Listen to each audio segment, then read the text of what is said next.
और रणनीति, रण यानी युद्ध की नीति जो होती है, ये शब्द युद्ध के ही जरिए प्रचलन में है और युद्ध में ही सबसे अहम है।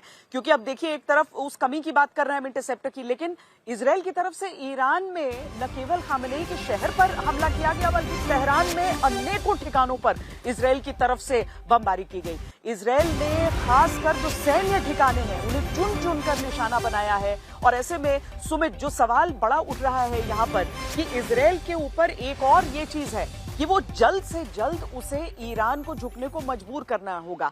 अगर उसके पास असलहा भले ही इस समय ज्यादा है, लेकिन अगर सही और सटीक जगह पर वो आक्रमण करेगा तो मुमकिन है कि इस युद्ध का पलड़ा थोड़ा बदल जाए।